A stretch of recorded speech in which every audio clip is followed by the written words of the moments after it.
নোয়াখালীর সোনাইমুড়িতে ছাত্রদল ও ছাত্রলীগের মধ্যে ধাওয়া পাল্টা ধাওয়া ও গুলি বিনিময়ের সময় জাবের নামে এক ভ্যান চালক নিহত হয়েছে। গতকাল দুপুরে সোনাইমুড়ি উপজেলার বাসুকিপাড়া গ্রামে এ ঘটনা ঘটে। নিহতের স্বজনরা ও স্থানীয়রা জানান, সকালে সালাউদ্দিন নামের এক ছাত্রলীগ কর্মীকে মারধরের জের ধরে ছাত্রদল ও ছাত্রলীগের মধ্যে সংঘর্ষ হয়। সংঘর্ষের এক পর্যায়ে গুলি বিনিময় হয়। এ সময় একজন নিহত হয়।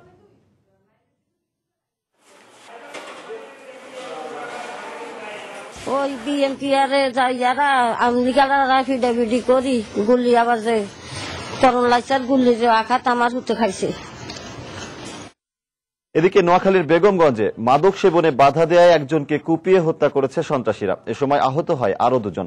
গতকাল সন্ধ্যায় এ ঘটনা ঘটে। স্থানীয়রা জানায়, উপজেলার কুতুবপুর গ্রামের খামার বাড়িতে মাদক সেবনে বাধা দিলে বিপ্লব নামের এক যুবককে কুপিয়ে জখম করে পালিয়ে যায় সন্ত্রাসীরা।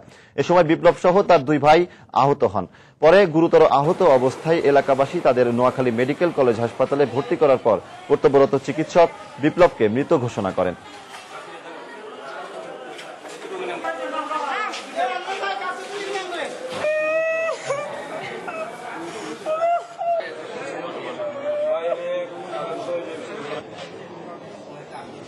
যে মারা গেছে ওরা ওই যারা এটা করছে তাদেরকে মদ গাঁজা খাইতে ওরা বিক্রি করতো বা ওই ধরনের সাথে জড়িত ছিল। এরা বাধা দিতে গেছে, বাধা দেওয়ার পরে পরবর্তীতে তারা এটা করছে আর কি।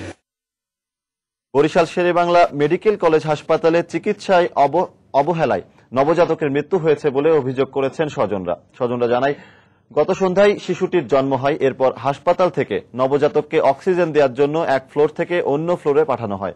অক্সিজেনের অভাবে ও চিকিৎসা অবহেলায় রাত ৯টার দিকে নবজাতকের মৃত্যু হয় বলে অভিযোগ করেন তার স্বজনরা। তবে এসব অভিযোগ অস্বীকার করেন কর্তব্যরত ইন্টার্নি চিকিৎসক।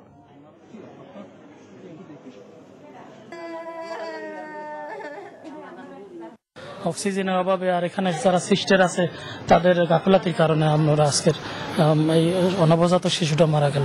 রোগীদের যে অভিযোগ যে অক্সিজেনের অভাবে মারা গেছে, এটা হচ্ছে সম্পূর্ণ মিথ্যা অভিযোগ। হ্যাঁ, কারণ কোন পেশেন্টের কখন কি অক্সিজেন লাগে কি না লাগে সেটা তো ডাক্তার ডিসিশন নেয়। হ্যাঁ, মাদারীপুরের কালকিনিতে মোটরসাইকেলের চাপায় মেহেদী হাসান নামে ৩ বছরের এক শিশুর মৃত্যু হয়েছে। এ ঘটনায় আহত হয়েছেন ওই শিশুর মা সহ আরো দুজন।